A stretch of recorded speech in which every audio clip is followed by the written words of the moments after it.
realizing the Lord as a person. And the Sugeyam is realizing the Lord as the Brahman or the Paramatma. So the previous verse that we covered in a last discussion was the Brahman realization, the Sugeyam. And then we had discussed that the reason it is Sugeyam is because it uh, entirely deals with negating the material aspects of the Lord. And because we are ourselves um, uh, materially embodied, these are the aspects that we're familiar with. So when we say that the Lord has no form, then it's easy for us because we are aware of form. But when we say that the Lord has no material form, then it becomes difficult for us. What does it mean? No material form. When we say that the Lord is nirguna and interpret it as that he is without any qualities, we can understand that because we have nomenclature to describe qualities and attributes to assign to them. When we say the Lord has no material qualities, then what remains? The spiritual aspect of his qualities are beyond our perception. So in verse 26, Daksha had spoken about the realizing the impersonal aspect or Sugeyam. In these two verses, 27 and 28, he now talks about the personal aspect of Lord or the Durgeyam. So reading the Sanskrit. Manishnunta hridhi saniveshitam swashaktibi navabhis chaturvedi vahanam yatha daruni panchadasyam manishaya niskarshanti guram savai mamase visheshamaya निषेध निर्वाण सुखानुभूति स सर्वनामा सच Vishwarupa प्रसीदताम अनिरूप्तात्मशक्ति. Just as great learned brahmanas who are expert in performing ritualistic ceremonies and sacrifices can extract the fire dormant within wooden fuel by chanting the 15 Samidheni mantras, thus proving the efficacy of the mantras. So those who are actually advanced in consciousness, in other words, those who are Krishna conscious, can find the super soul, who by his own spiritual potency is situated within the heart. The heart is covered by the three modes of material nature and the 9 material elements. Material nature, the total material energy, the ego, the mind, and the 5 objects of sense gratification. And also by the 5 material sense elements and the 10 senses. These 27 elements constitute the external energy of the Lord. Great yogis meditate upon the Lord who is situated as the super soul Paramatma within the core of the heart. May that super soul be pleased with me. The super soul is realized when one is eager for liberation from the unlimited varieties of material life. One actually attains such liberation when he engages in the transcendental loving service of the Lord and realizes the Lord because of his attitude of service. The Lord may be addressed by various spiritual names, which are inconceivable to the material senses. When will that Supreme Personality of Godhead be pleased with me? Now, this is, of course, two-verse translation, but also Prabhupada has blended a lot of purport in the translation. That's why it's almost like a mini purport. So this verse speaks about the Durga or the difficult process of engaging with the matter composed of 27 elements to understand the controller of the matter. So, how can one engage with matter and realize spiritual aspects? They're two opposite in one from one another. Like, how can one drink water and produce oil? So similarly, one may ask that how can one engage with matter and realize spirituality?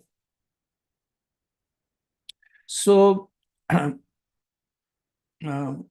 short answer, or uh, or maybe what do you think is the answer to that? I think these are things that are very fundamental to Vaishnava theology and practicing devotees. Um, what do you think is the answer to that?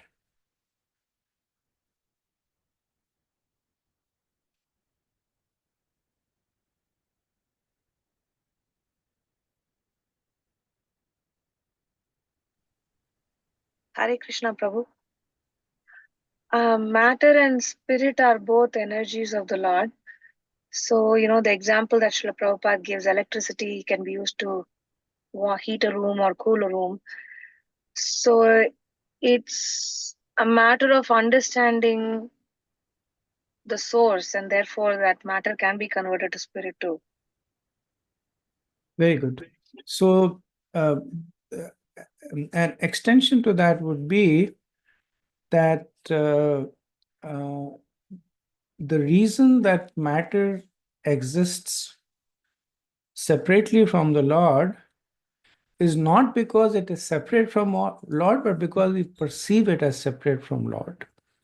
So there is really no difference, because if you say that the material world is separate from the Lord, that is limiting the definition of the Lord. Right? Because Krishna, everything is under the dominion of Krishna, and Krishna is within everything. So we cannot make that statement that matter is separate from the Lord. But because free will of the jiva is preserved, we can make the statement that the interests of the jiva are separate or can be separate from the Lord. So when the jiva begins to align its interest with the Lord, then it ceases to see the distinction between matter and spirit. Everything becomes spirit. So it is essentially a matter of our consciousness. So this is essentially representing the famous Ishavasya principle. Ishavasyam yad kinchit jagatam Ishavasyam idam kinchit yat kinchit jagatam jagat tena tena bhunjata ma grada kaschat svitanam. Right. So why can one continue to live in the Ishavasyam consciousness for eternity? Because it is the spiritual consciousness. And what is that consciousness? Everything animate and inanimate belongs to the Lord. So, in these two verses, Daksha, he uses 6 attributes to describe the personal form of the Lord. So, firstly, he says that this personal form of the Lord is very difficult to understand. Why? Because it is completely non-material. Right. So now he's talking specifically in the context of us embodied jivas, because we are completely materially absorbed. That is why it is difficult to understand. Now, one may argue that the material world is also the Lord, so that should allow access to him, right? So one can make this argument that what is wrong in seeing the Lord materially, right? So one may say that and there are people who say that Lord is in one's enjoyment, the Lord is any way that one perceives, the Lord is bound by one's ambition. So this is essentially seeing the Lord materially. So Daksha makes the counter argument in the verse, assigning the third attribute, that while matter belongs to Lord, the Lord transcends matter. So the matter is a subset and the Lord is a superset.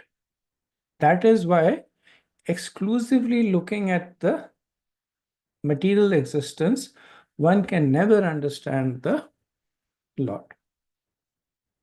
So then what is the process? Fourth point he makes is that by the process of bhakti, the Lord appears in the heart of his devotees. And how does this process mature? Fifth point, that the devotees are able to extract the Lord from the heart and he becomes present before their senses. So the process of bhakti does not manufacture the Lord. It simply removes the curtain that the jiva himself has hung between himself and the Lord. So Daksha specifically talks about Paramatma, that the Lord is already present in the form of Paramatma. And by the process of bhakti, the jiva is able to make that very Paramatma present before him, discernible to his senses. Now, this is not Paramatma realization per se, this is Krishna realization, because the previous verse talked about Paramatma realization, but Daksha uses the example of the Paramatma to convey that the jiva, when practicing bhakti, is able to see the Lord who is already present, which means that the same Lord is already present for all the jivas. The onus of being able to extract the Lord and making him present before the senses lies with the jiva and is attained through the process of bhakti. And then finally, he concludes that this process is very difficult for non-devotees, but not so much for devotees. So even though it is Durgam for those who are not following the path of bhakti. So Vishwanath Chakravarti Thakur extensively comments on this verse, mostly giving many Shastric references to indicate that how the material world is subsumed within the Lord's energies. That there is no, the difference is essentially in perception, right? And he quotes Brahma's prayer from 10.14.7, famous verse that philosophers may be able to count all the atoms and all the particles of snow and all the molecules in the sun, but they will not be able to count the unlimited transcendental qualities. Right? So this is another understanding of Durgaya, that one can never conceive the Lord in entirety.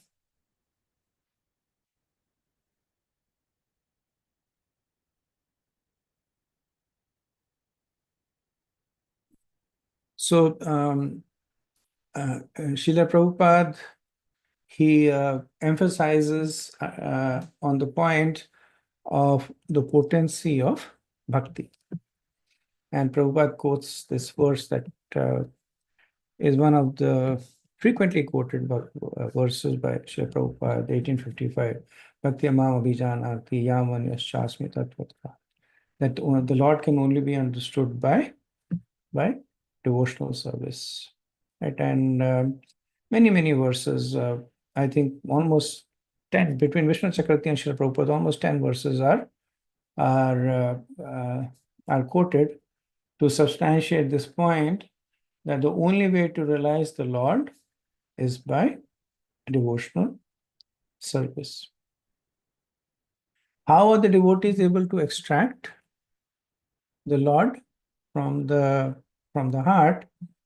So Vishnu Chakravarti quotes Sukdev Goswami saying that the sound incarnation of Krishna enters into the heart of a self-realized devotee, sits on the lotus flower of his loving relationship, cleanses the dust of material association, and thus acts like the autumn rain on the pools of muddy water. Right? So essentially, angas of bhakti, that we're practicing the various angas of bhakti. In this verse, is talking about the chanting of the holy name. But the analogy of the Arani woods is like the priest, they chant the Samideni mantras. There are 15 mantras. And the fire of the yajna is typically lighted by the chanting of this mantras, not lighted by a matchstick or anything else. And this was to prove that the Brahmanas are qualified in the chanting of the mantras. The analogy that is used here is that the mantras, they don't have fire in them, but they create the proper environment by which the fire that was already present in the wood manifests. So similarly, by following the authorized process, the Lord, who is already manifest in the hearts of the devotee, becomes manifest before their senses. And we see at least two examples in the Bhagavatam, one of Narad Muni and the other of Dhruva Maharaj. So Narad Muni was meditating of the Lord in the heart, and then the Lord disappears. In case of Narad Muni, he was not able to see the Lord. Dhruva Maharaj was also meditating on the Lord, and then the Lord disappeared, but then the Lord appeared in front of him because Dhruva was further matured in his devotional service. Of course, Narad Muni later on perfects his life also. That's how he becomes a spiritual master to Dhruva. So the summary of this important verse is that the form of the Lord is beyond the jurisdiction of the material existence and is therefore inconceivable. But by following the authorized process, by attracting the mercy of the Lord and the devotees, the very same Lord becomes perceivable by the same material senses in the same material existence. The example is the deities, that the deities may be made of wood or iron or panchadhatu material, and somebody with material senses may simply see that statue. But another person who has followed the process and received the Lord's mercy sees the deity as completely spiritual by his spiritualized senses. Okay. So this is an important verse because it covers the essence of executing bhakti within the realm of the material world. Okay, let's move on to the next verse, 29. Yadyan vachasa nirupitam dhiya kshabhirva manaso tayasya ma bhuta swarupam gunarupamitatta savai gunapaye visarga lakshana. anything expressed by material vibrations, anything ascertained by material intelligence, and anything experienced by the material senses or concocted within the material mind is but an effect of the modes of material nature, and therefore has nothing to do with the real nature of the Supreme Personality of Godhead. The Supreme Lord is beyond the creation of this material world, for he is the source of the material qualities and creation. As the cause of all causes, he exists before the creation and after the creation. I wish to offer my respectful obeisances unto him. So, what is Daksha saying, or what is the prayer saying in this verse? That um,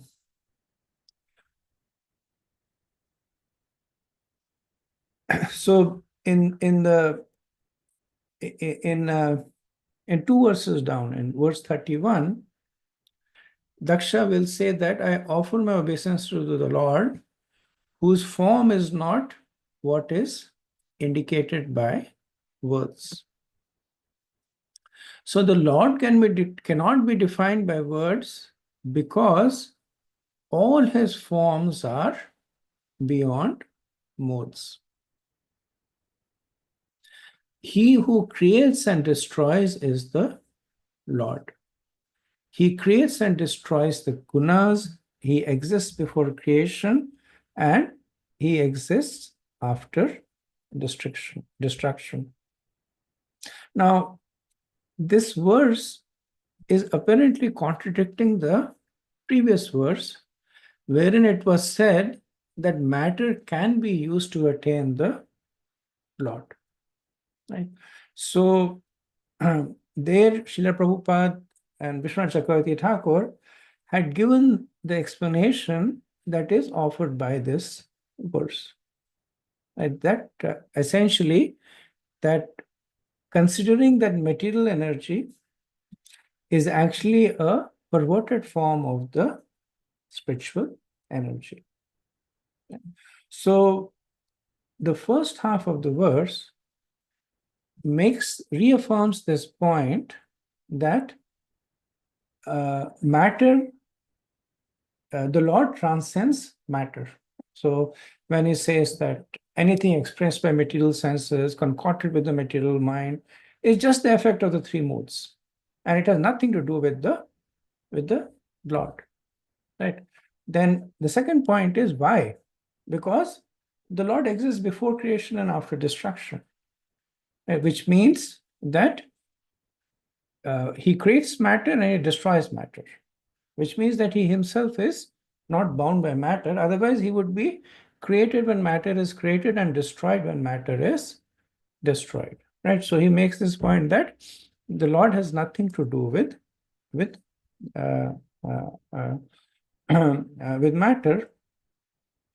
However, when we use this verse in conjunction with the previous verse, then we get the understanding of what these three verses together are, what these two verses, sorry, are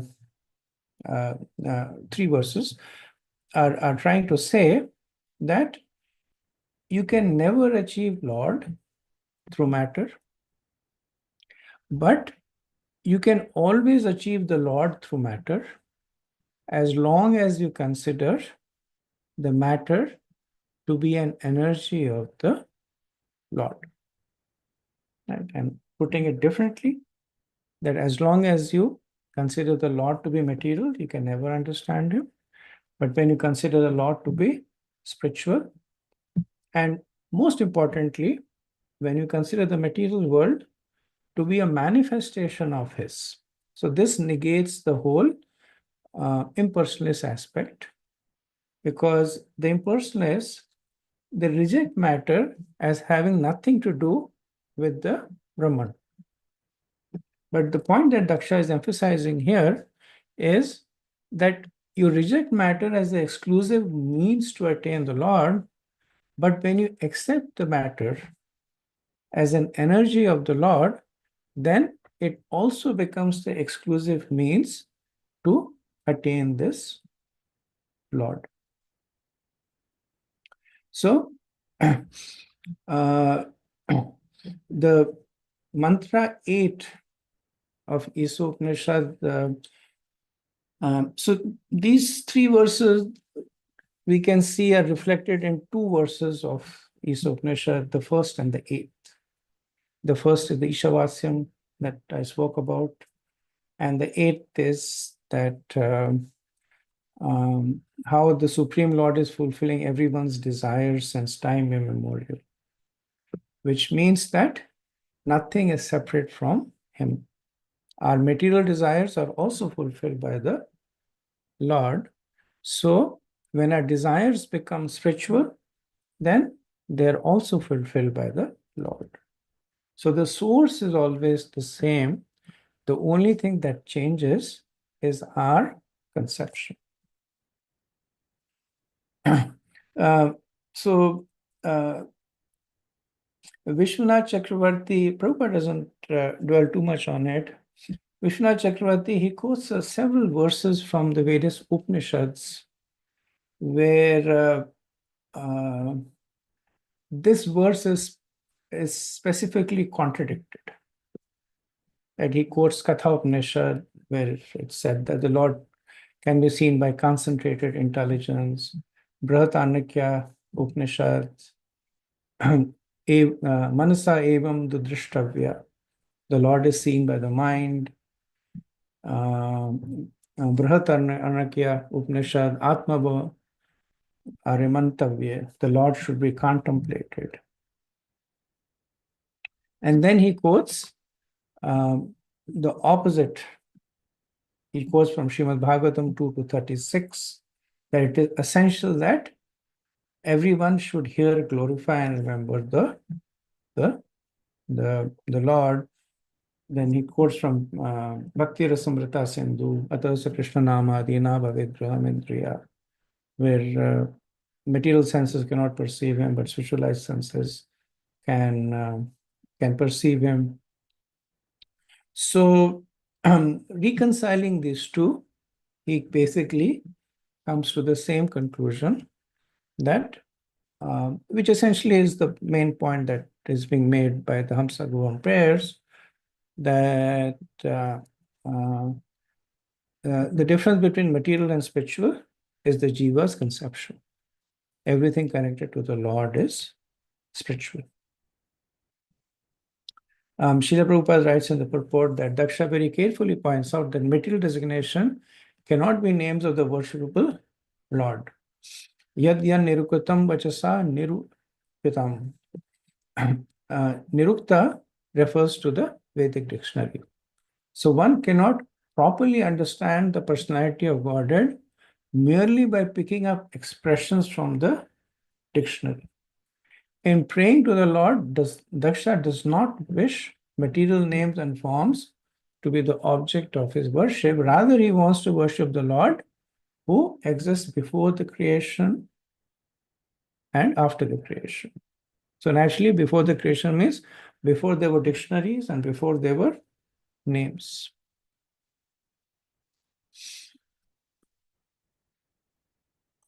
Okay, verse 30. So prayers are the Hamsaliya prayer, very philosophical, kind of reflect the mood of Daksha also.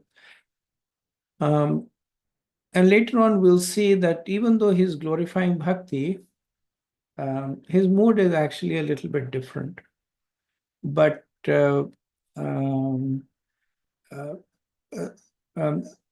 glory is in the prayers, which is why many times as practicing devotees, we are asked to chant prayers that may exceed our realization, but we take shelter of the prayers because the prayers may be recited by advanced devotees, by the gopis, by Kunti Devi. The realization may exceed, but nevertheless, we can chant it and take shelter of it. So Daksha's realization are not as advanced as is manifested in the prayers, but his realizations are advanced enough to understand the potency of these prayers, and that is sufficient for him to get the audience and the benediction of the Lord. Okay, verse 30.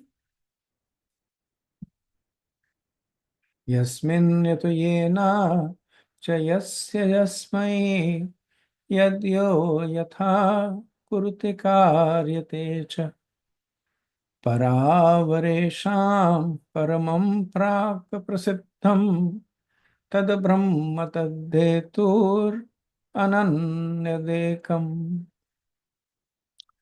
The Supreme Brahman Krishna is the ultimate resting place and source of everything. Everything is done by him, everything belongs to him, and everything is offered to him. He is the ultimate objective, and whether acting or causing others to act, he is the ultimate doer. There are many causes, high and low, but since he is the cause of all causes, he is well known as the Supreme Brahman who existed before all activities. He is one without a second and has no other cause.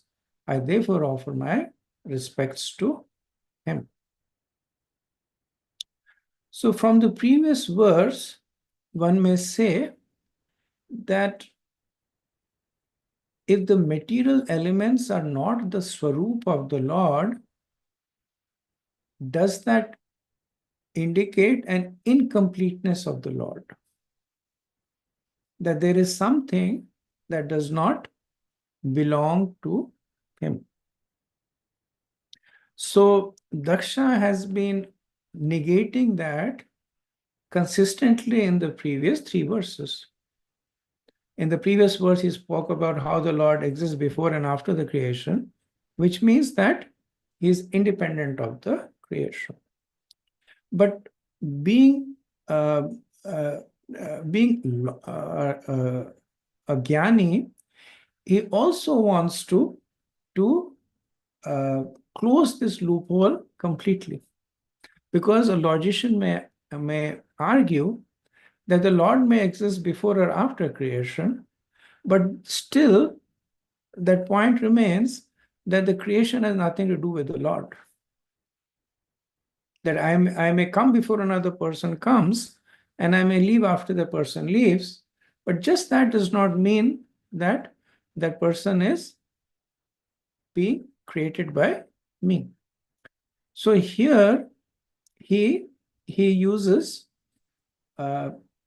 so this is the Sapta Vibhakti.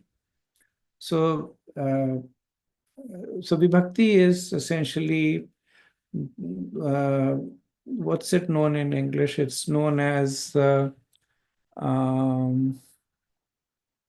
so it's no longer practiced in current English, but it was practiced in older English. So it is known as case, like you have the possessive case, the nominative case, locative case. So like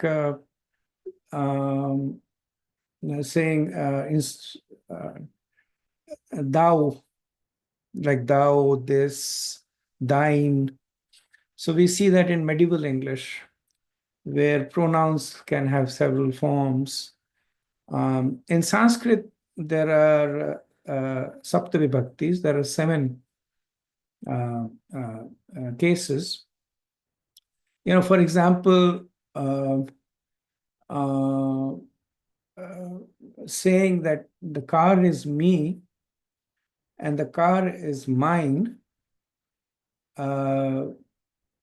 are 2 completely different statements, right? Saying the car is me is basically saying that I am the car, and the car is mine indicates a possessiveness. Right? So this is an example where by differently interpreting the vibhakti, the meaning of the phrase is changed. So vibhakti is extensively used in Vedic Sanskrit. And essentially, this is what is largely exploited by the impersonalists, where they change the vibhakti. So instead of saying the jiva is Lord's, the Lord apostrophe s, they will say the jiva is Lord. At the same statement, they will change the vibhakti. So the same words will be interpreted differently by the Vaishnavas and differently by the impersonalists. And of course, the accusation goes both ways. The impersonalists say that the devotees, they don't have a good understanding of Sanskrit, they don't have a good understanding of the rules of grammar, so they misinterpret the vibhakti, and the devotees basically say the same.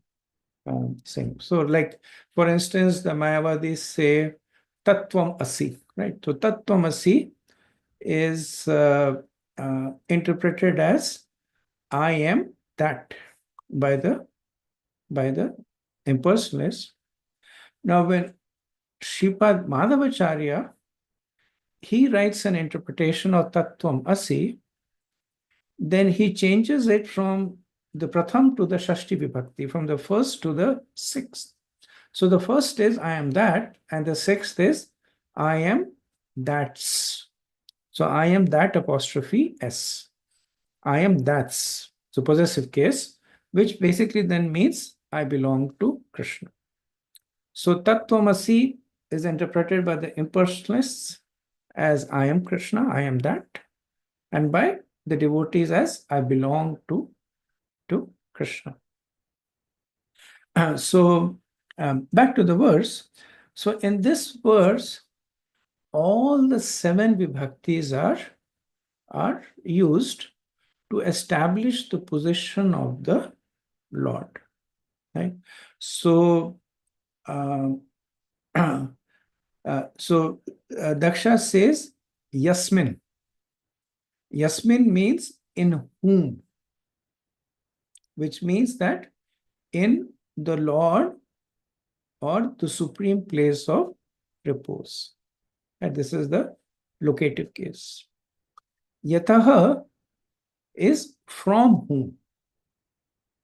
And contextually, from whom everything emanates. So Yasmin is in whom everything resides. So it's talking about the location, locative case, that in whom everything resides. Yata is from whom. So this is the ablative case, everything emanates. Yena is by whom. This is the instrumental case, by whom everything is enacted.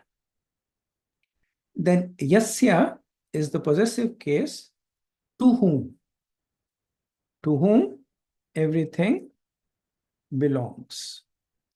Then yasyamai is the dative case, that unto whom everything is offered.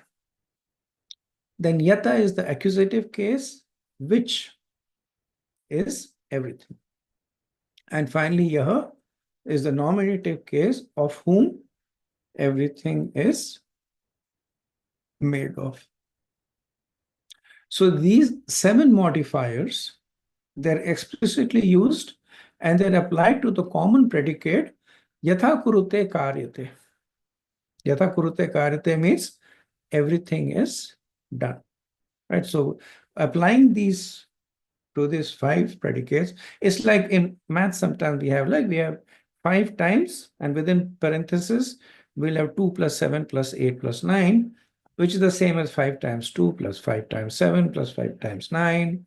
So the common predicate is yatha kurutu karyate, and then these 7 modifiers applied.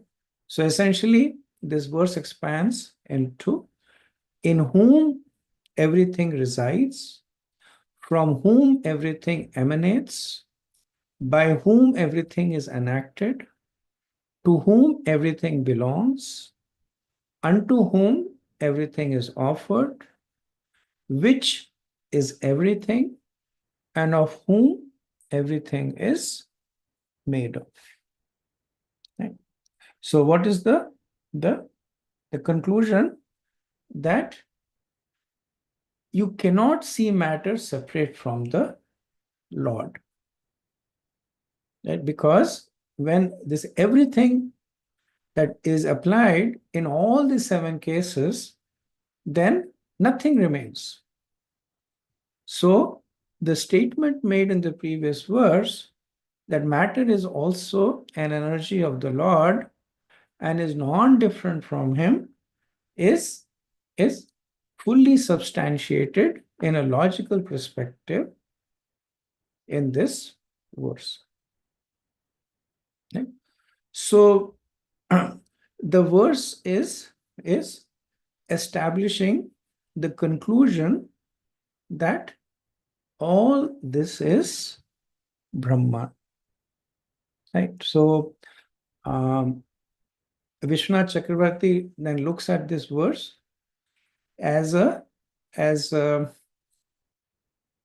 set of statements that address the objections that a materialist may arise.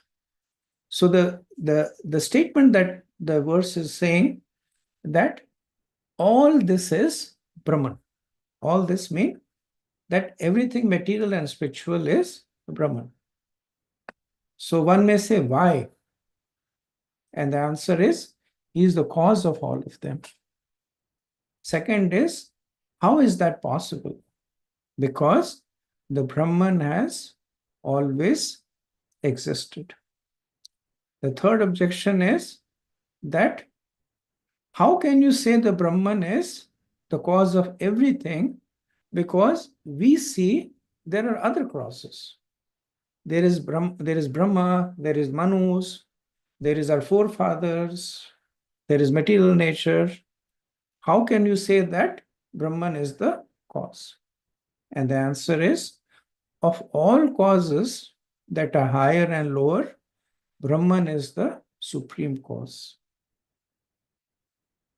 Fourth is that even if we accept that the Brahman is the final cause, what kind of assistance does the Brahman require?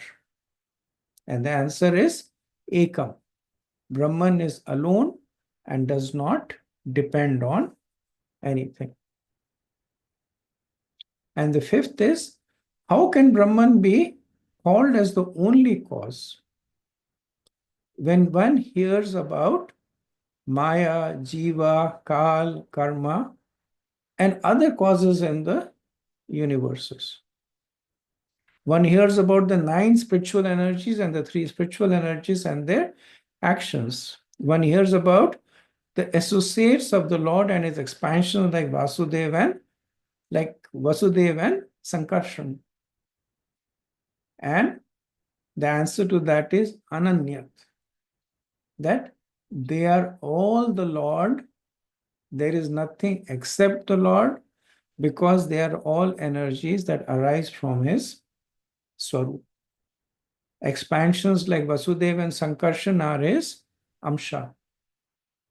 Kal, Jiva, Maya are his Shaktis, even though they may be separated.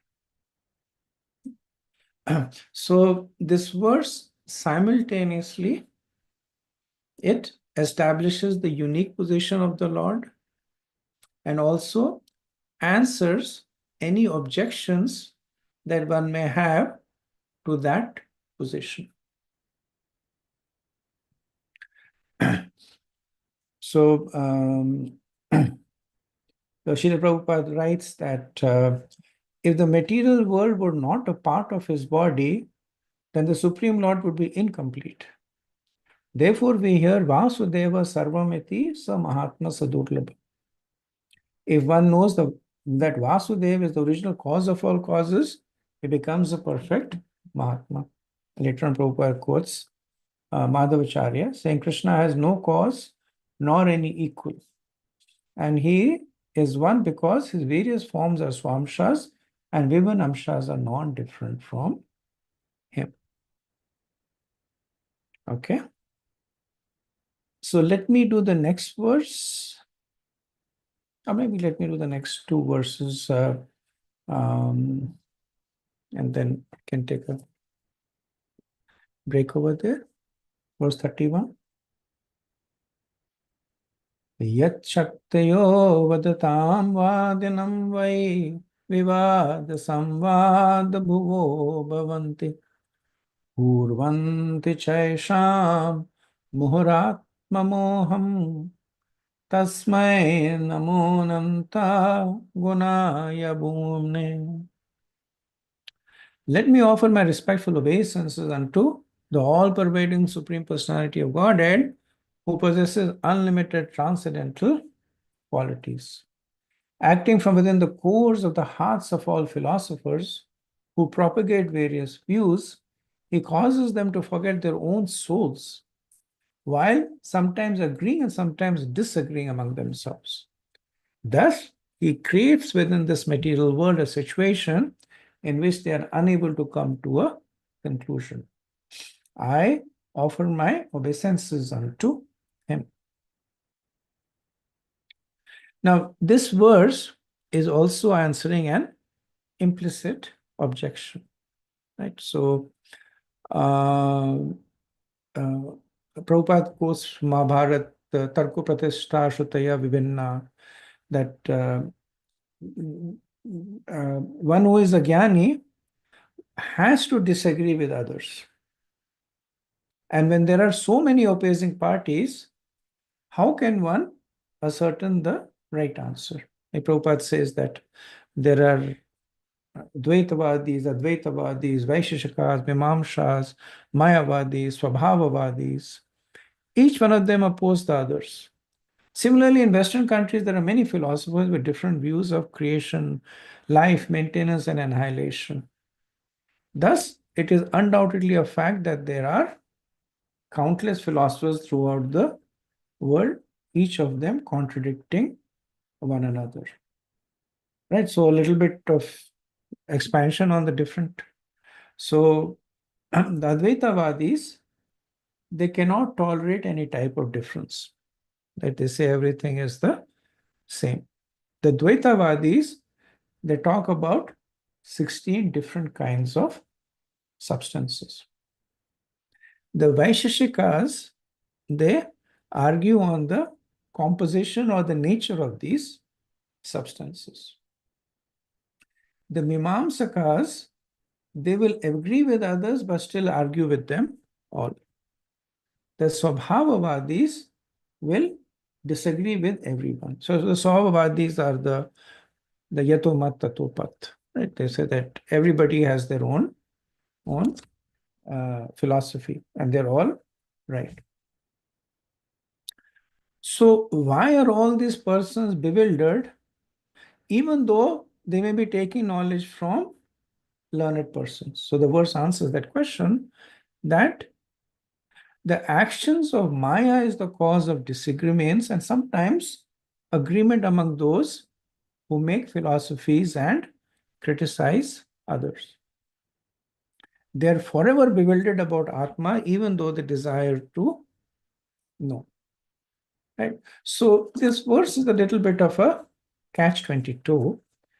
It states that those who doubt the qualities of the Lord are bewildered. It also states that those who are bewildered doubt the qualities of the Lord. Right? So factually, the bewilderment is induced by the Lord's Maya potency because they are non-devotees. Right? So when you say that catch-22 means that the cause is in the effect and the effect is in the cause, the understanding is that even though they seem to be feeding one another, but basically the non-devotion of the jivas is more cautious, because then the Lord intervenes and bewilders them. So, between the two things, that those who doubt the qualities of the Lord because they're bewildered, and those who are bewildered because they doubt the qualities of the Lord, the latter is more caution, because you see the external intervention of the Lord. So, who doubts the qualities of the Lord? The non-devotees.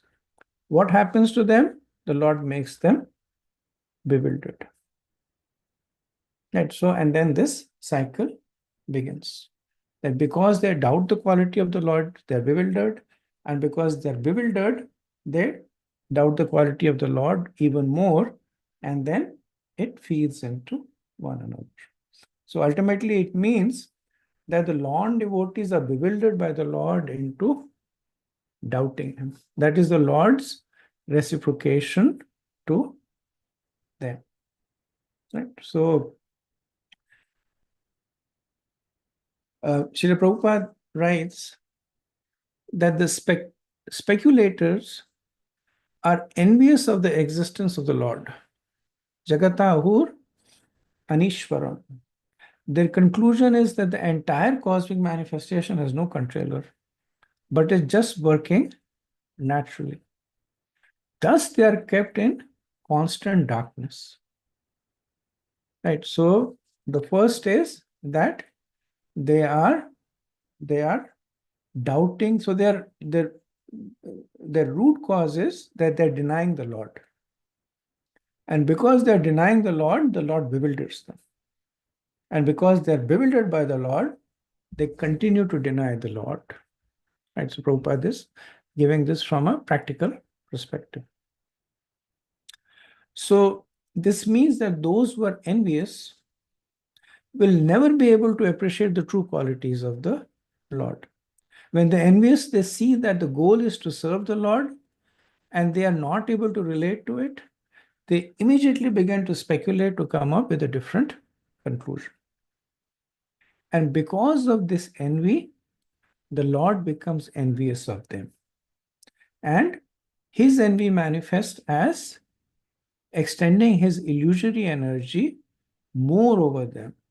So they become stronger in their speculation. So the scientists become firm in the understanding that the universe has only material causes. The philosophical speculators, they become more and more fertile in coming with deviant philosophies. So Daksha says, I offer my obeisances to the Lord who has unlimited or indestructible qualities. And two references that are given here. Parashar Muni's definition of Krishna, that Bhagwan is, well, before that, there is another verse from Vishnu Puran that is quoted, which is, the Lord has complete wealth, strength, beauty, knowledge, and renunciation. And this is 6547 and 6579 is that in addition to these qualities, the Lord is devoid of all inferior qualities. So when Parashar Muni says that the Lord is devoid of all inferior qualities, he is making this point that even though the Lord creates illusion, creates speculation, creates hatred, he himself does not have those qualities. Those who have these qualities because of their aversion to the Lord are simply bewildered by the external energy of the Lord. Right? So after the previous set of verses, where the Lord is described as all pervasive, all existent, all powerful, all seven, the objection that if the Lord is everywhere, how can one not see the Lord? How can one deny the existence of the Lord. And if one is denying the existence of the Lord, does it not prove that the Lord is not everywhere? Right? So this verse is logically answering that objection.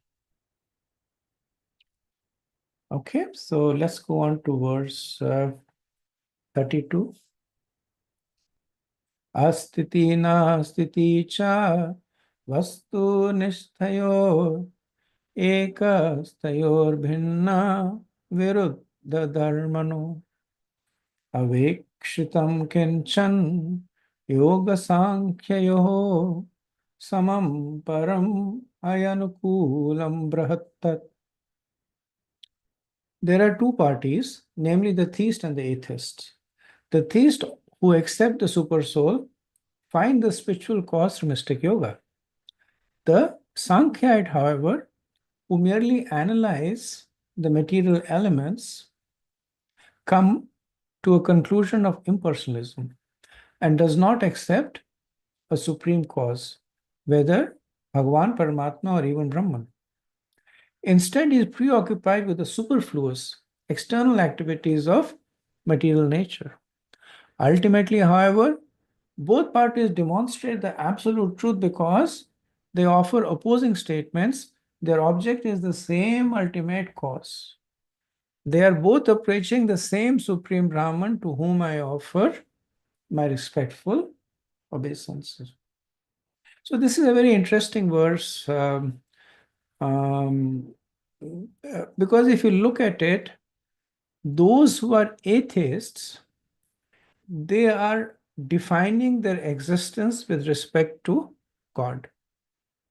So, what is the existence of atheists? I do not believe in God. And their denial of the existence of God is so fundamental to them that they are using it to describe their entire existence.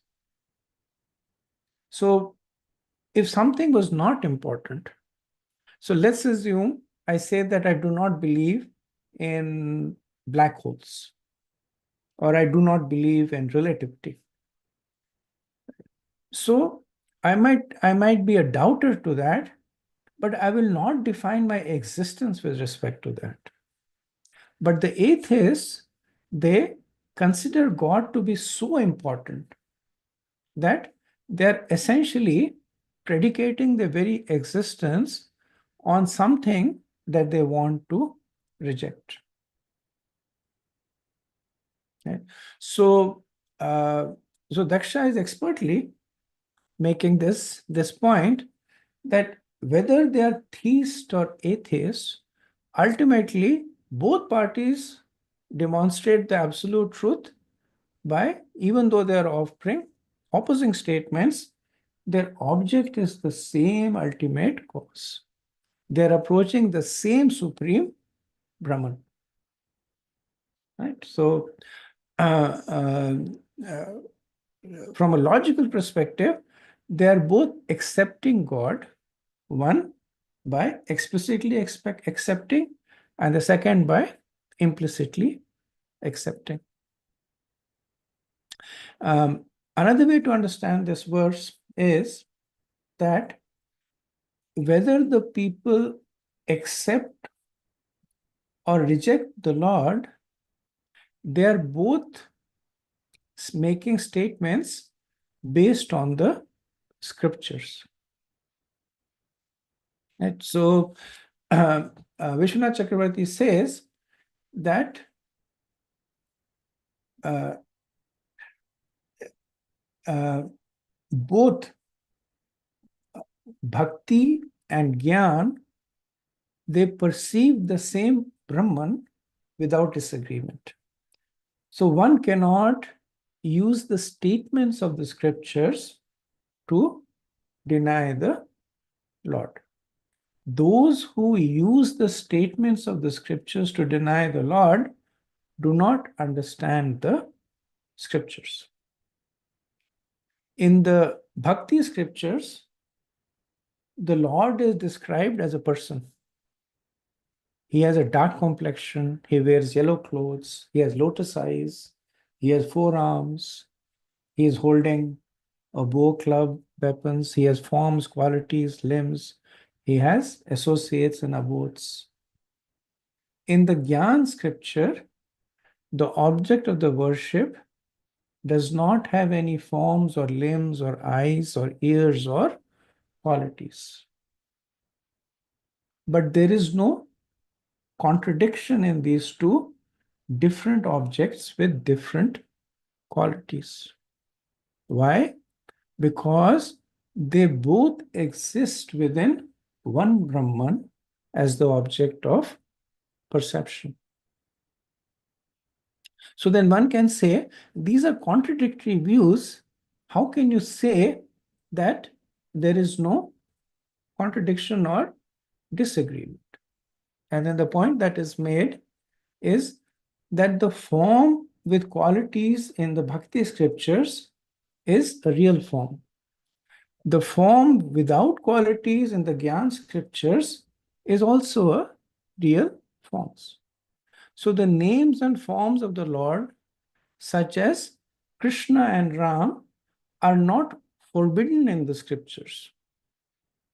Even though a person may be fixed in the desire from Brahman realization. What is rejected in the Gyan is attributing material forms to the Lord. The same thing is accepted in the Bhakti scriptures, that the Lord does not have any material form. The Gyan scriptures, they present the universal form. That is also accepted in the Bhakti scriptures. So what is accepted in the Bhakti is accepted in the Gyan and vice versa. So when Bhakti attributes a form to the Lord, the Gyan rejects a material form to the Lord. When Gyan attributes an impersonal form to the Lord, Bhakti accepts the impersonal form as an expansion of the Lord. So one who sees a distinction between these two is not understanding the scriptures. Right? And then Vishwanath quotes 2:10:35 that neither of the two forms of the Lord, the universal or the unmanifest, is accepted by the pure devotees of the Lord who know him well. So when it is said accepted, it means that accepted exclusively. So summarizing, why do we consider Bhakti and Gyan to be not contradictory? Firstly, that because the apparent contradiction is coming from the description of the different aspects of the same Lord. The Gyan speaks about Brahman and Paramatma, and Bhakti speaks about Bhagavan.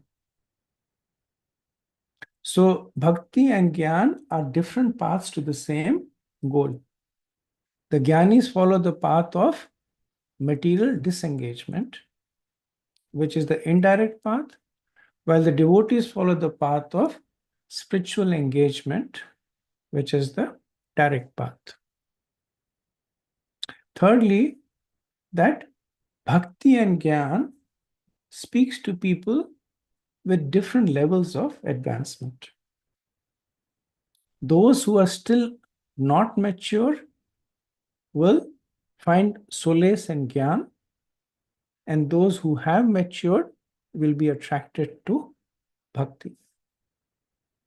So when we say different paths to the same goal, they are not different paths that are converging into the same goal, but they are different milestones on the same path. Then the fourth point is that one should understand context in the scriptures. The Gyanis deny material forms, the devotees accept spiritual form. So the word vastu nishthayo, which is used in this verse, indicate that both the yogis is basically bhakti yogas, and the Sankhyaites have faith in reality but are arguing about it from different viewpoints. Right? And the final is that Bhakti and Gyan actually rely on each other for advancement. Gyan encourages deity worship, while devotees also study the qualities of the approach. So when one appreciates the difficulty of understanding the Lord, one has no option but to surrender. This is the end of the Hamsa Guya. No, this is not the end. I think there is still some more verses. Still few verses, but this is the key realization of the Hamsa Guya prayers. Okay, so let me pause over here. I know these verses, these are so the facts that are presented over here are really not new, but they're presented very, very concisely. I see, Varshana, you're asking, can you restate the first two attributes? Which verse is this? And which verse are you saying restate the first two attributes?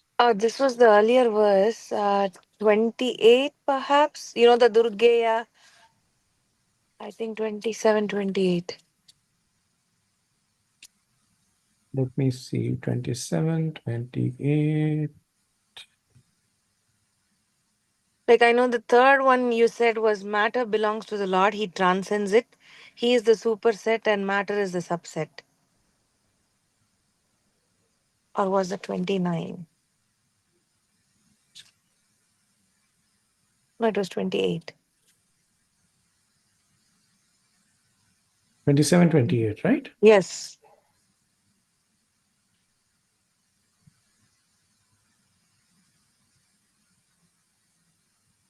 So there were 6 points made. Correct. The first is the Durgyam, that the personal form of the Lord is difficult to understand.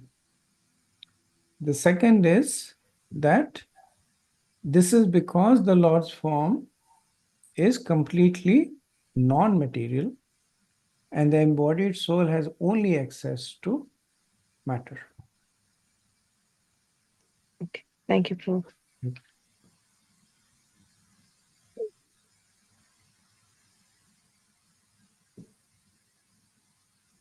Any points of discussion? Hare Krishna, Prabhu. We're talking a lot about the Brahman, Supreme Brahman, and then also we devotees, we know Krishna as a form.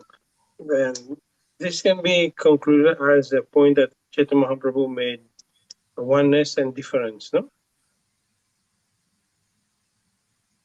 I missed the last part. So this is the conclusion that Chaitanya Mahaprabhu made. Yeah, about the oneness and difference. Basically, he's saying Achintya Veda. Yeah, Achintya Devata. You're right, Prabhu. I actually didn't think about it, but you make an excellent point that this is also a restatement of Achintya Bheda Ved. Thank you. Actually, an interesting point of information here is that Mahaprabhu never used the term Achintya Bheda Ved Tattva. He spoke that philosophy of simultaneous oneness and difference. But the term was actually coined by Jiva Goswami to explain that, explain. So he took the explanation of Mahaprabhu and put that term, that this is what it stands. And so Jiva Goswami had the genius of condensing things to make it attractive. Similarly, the Shishtastakam prayers were actually compiled by, I'm debating a little bit. The Shishtastakam prayers are actually compiled by Krishnadas Kaviraj Goswami. Now, each of these verses were spoken by Mahaprabhu at different times, especially the third verse. But he he did not sit and say that this is the 8 verses in the glorification of the holy name, right? Krishnadas Kaviraj in the Antalila, he takes those 8. Because if you read Chaitamrita, each of these 8 verses appear differently, separately also. Yes. And then in the Antalila, then he compiles it and say these are the 8 prayers. So he takes these 8 and makes it into a prayer, a wonderful prayer that we recite. So actually, I'm going to make a note of it so that I can put it in my notes about how this is also reflecting the Achinta Bheda Tattva. Sorry, I missed that. Could you state what Prabhu said? Which was Achintya Bheda Ved? So Sayan Prabhu was making this point that the centralized theme of how matter is non-different from spirit is also an elaboration of the Achinta Bheda Ved Tattva.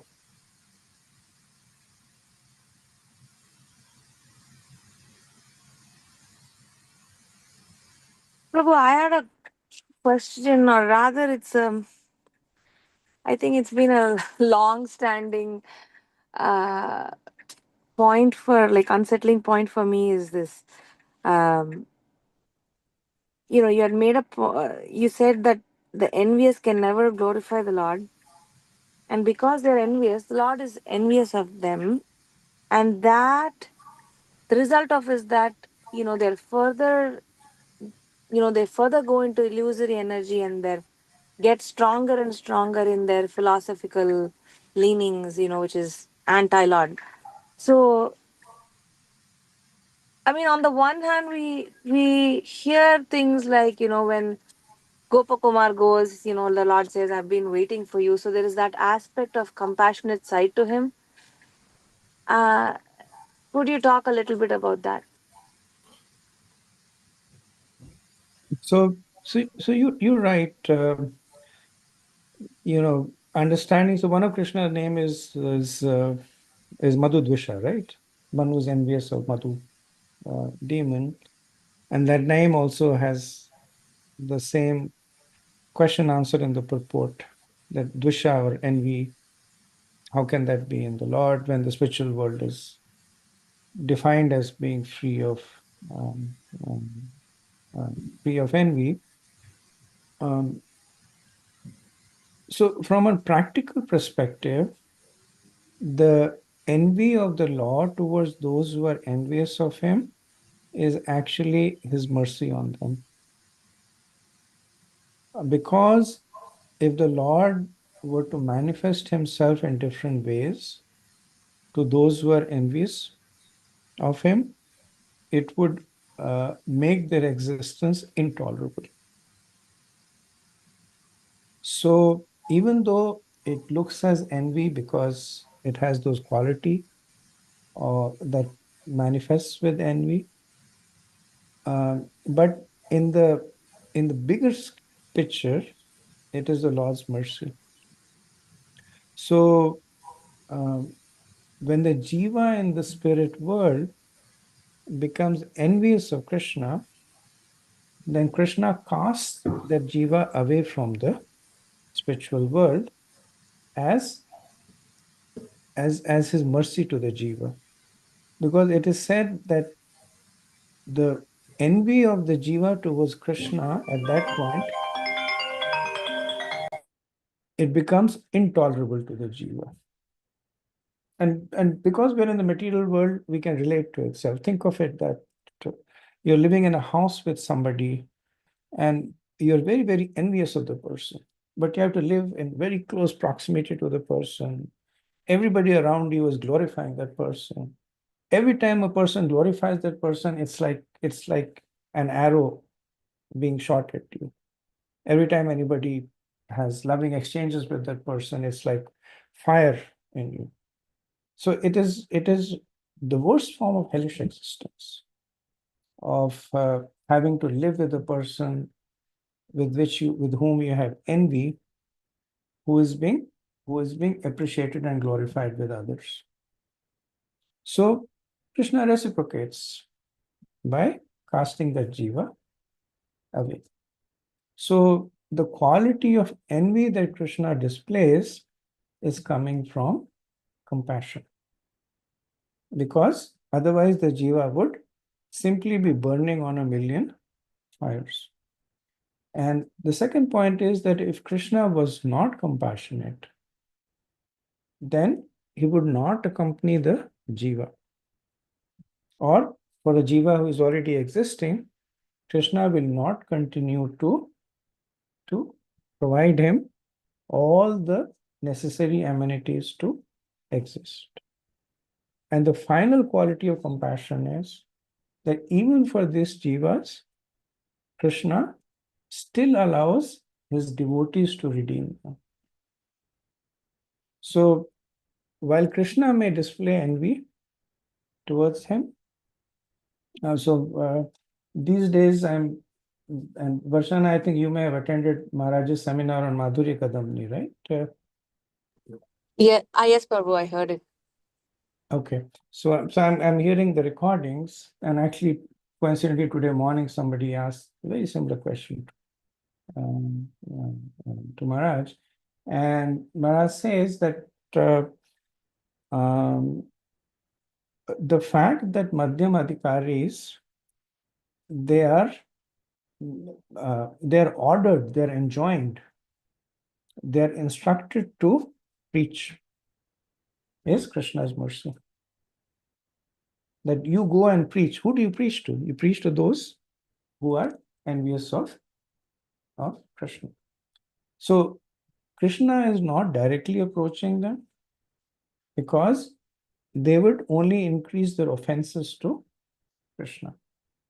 But Krishna is directing his devotees to approach them because the devotees, and Maharaj's phrase that he uses is, they carry the power of attorney from Krishna. Does that make sense? Yes, Prabhu. Thank you. It's a good question. I'm sure you have heard this answer also in the past. This whole, explaining the fact that I've had these discussions at other places also, that how can the all good Lord have even a reflection of, so now I'm taking the contraposition, that how can one who has all good qualities even have the reflection of bad qualities, and how can if a child is angry with the father forgives the child, understanding that the child is immature. The father is not going to say, you're envious of me, so I'm going to beat you up. So there is all that contradictory arguments also. It's a topic in itself. Hare Krishna, Prabhu. Is it also part of remember when we did the Isopanishad, the killer of the soul? Mhm. That means those that really defame Krishna in a way, and they want to become God themselves and things like that. I think those people that is being referred here, they're You're banished right. to. You're right. And like in the 16th chapter of Bhagavad Gita, Krishna says that these demons, I personally cast them into demoniac species life after life. Right? Mhm. Krishna comes across as being really angry, and Prabhupada writes in the purport that or maybe it's Buddhism. Prabhu writes in the purport that when Krishna says, I personally cast, he's saying that they're cast because of the law of karma that I created. Mhm. And they activate that karma in a way that they get cast into hellish lives. But yes, I personally cast them because I created that law of karma. Krishna could have created it differently because that's his definition of being supreme. He could have said that the more sinful activities you do, the higher planets you can go. Yeah, he could have said. But he says the opposite. Right? So, I mean, it makes sense, but Krishna could have said anything, which is why Krishna takes ownership of it.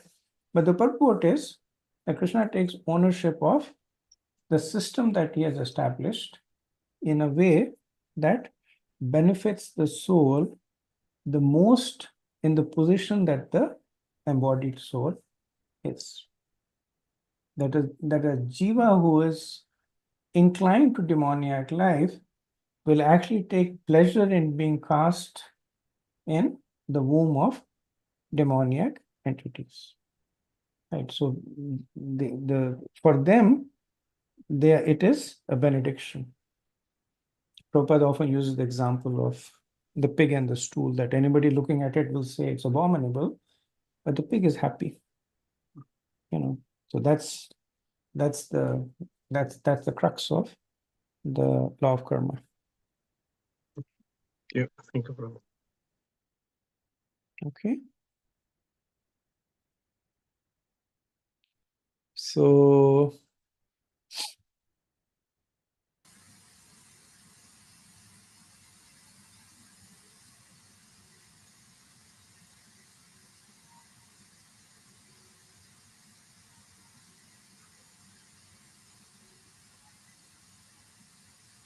let's see how we're doing with time. So we have 3 minutes, which I do not believe. The next verse also has not a very long purport, but nothing that I can finish in 3 minutes. I'm going to stop over here with your permission, and if you have any other realizations to share, any comments, questions, we can use Yeah. our Okay, remaining. Prabhu, continuation of this question that Mataji asked. But at one point in time, this soul that we were saying, the killer of the soul, at one point in time, they will be fed up. It can take millions of life, but they will realize at one point in time, correct? If they get the mercy of a devotee, yes.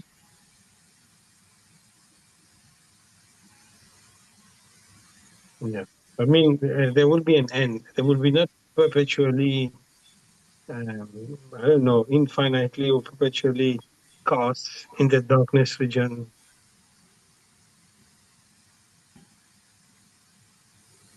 True, true. So the word, like, the eternally cast, etc., generally contextually it means for a very long period of time. And because if you take eternal in the literal sense, then what it means is then there is no point in the scriptures. If a soul is nityabadha, then the soul says, I'm a nityabadha. I'm going to be eternally conditioned. So it's like a prisoner who has a life sentence. Right? There's nothing that a person can do to get out of the prison. So you might figure out what's the best I can do in the prison. So if somebody tells him the world outside is like this, and if you be a model citizen, and these are the advantages of being a model citizen, he'll say, what's the point? I'm just going to be in the jail. Right?